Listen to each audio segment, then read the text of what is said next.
Welcome to Short Scale Modelling. This is part 5 of AMT's Star Trek Next Generation Enterprise D. Scale is 1 to 400.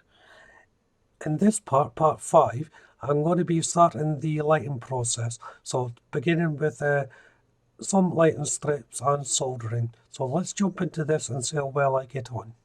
The first job is to fit the neck of the saucer section and map out where I'm going to be putting the lights and where the holes are going to have to be drilled to receive the cabling.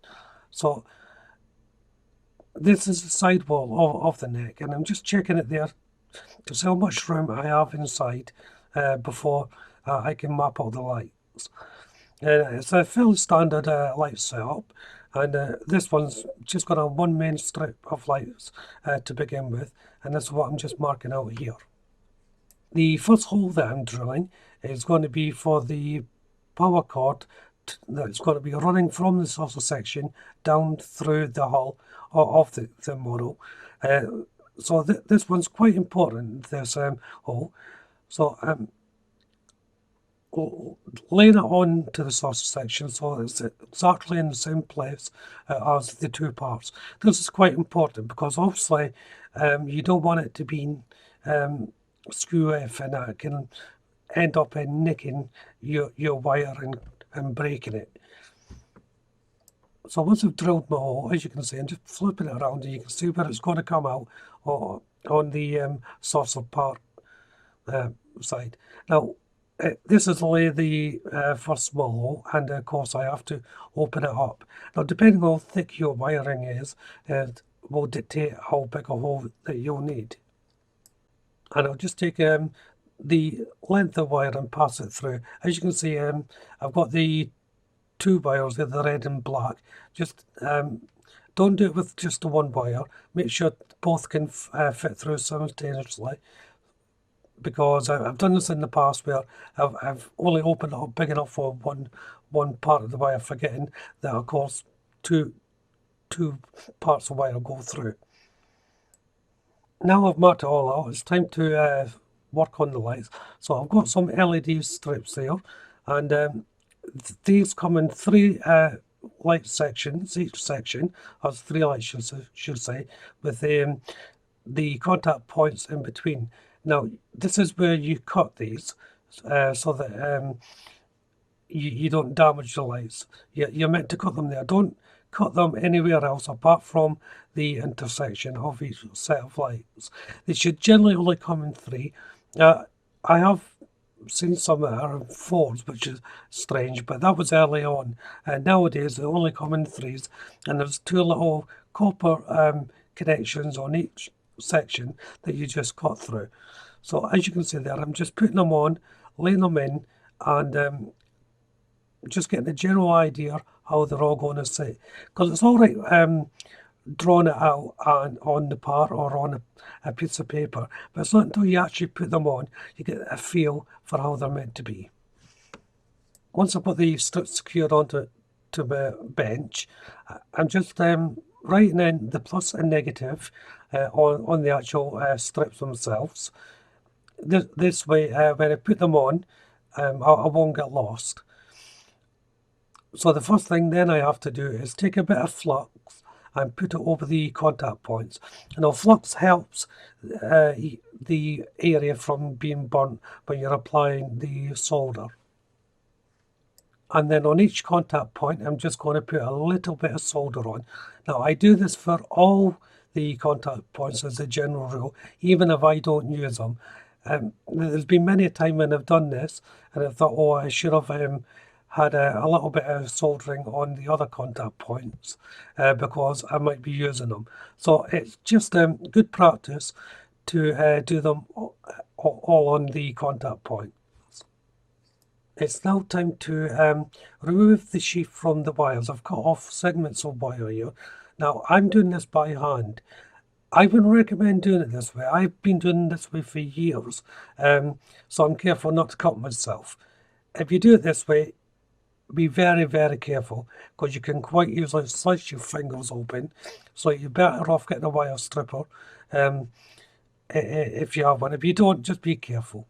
So Now that I've stripped the sheath off the wire, I'm just putting on my little holding clamp here, and I'm going to be applying solder to the wire. Now this process is called tinning, and it just prepares the wire for soldering. So all I'm doing is putting a little bit of solder down the length of the bare wire. Then it's time to actually attach the wires. So I take my solder iron once more and heat up the little points of solder I put on the LED strip and gently push in the wire. Needless to say, make sure you have got your negative to your negative and your positive to your positive. Now I'm using red and black wire. The colour of the wire doesn't really matter as long as you know where your positive and your negative points are. Now you can put two leading wires or sometimes three into these little points, and all I done there was I took two pieces of wire, twisted them around together, then soldered them before placing them onto the contact point or on the tape. This just gives me a little bit more room and manoeuvring once I put the lights in. Sometimes if you can only put in a single wire, you may have more lights in that you wish, and it can be a little bit messy. This way, the contact point works fine. Just having the two wires together like that, and then twisting them so that they're joined, and effectively they become one unit, branching off into a Y piece.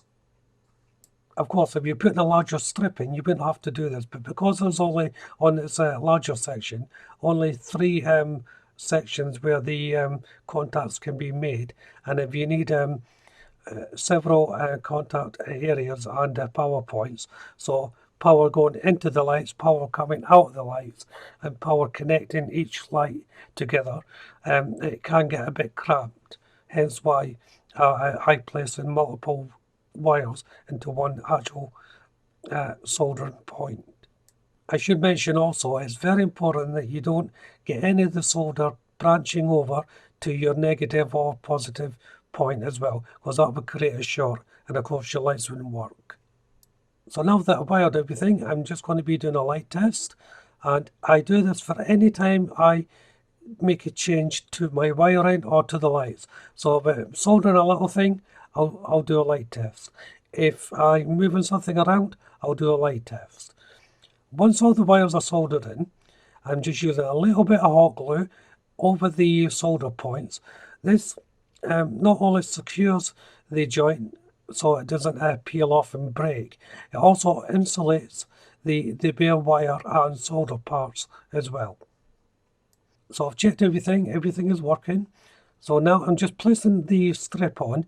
Now I'm not securing it at this point, I'm just having it on the part, and I'll be returning to this later, but for now I'm just making sure that everything fits. The wire goes through the hole okay. If you notice I'm holding the piece at the end while I'm pushing this wire through, this is just to make sure it doesn't break, because these solder points can be quite fragile.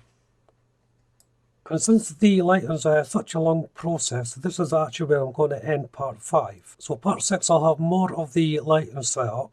So I think because I just finished this section, it's a good place to stop. So there you can see it all laid out, ready to go. These lights now I'm placing on the side. These are just holding lights. I'm not even sure whether I'm going to be using these yet, but I'll probably incorporate them in the build if I don't use them. So if you haven't done so already, why don't you check out the channel for my other builds. Make sure you hit that notification bell, that way you'll be kept up to date not only with this build but all my other builds as well, of course. Hit that like button, don't be afraid to leave a comment, and of course you can share the video. But for now, thank you all very much for watching, bye bye.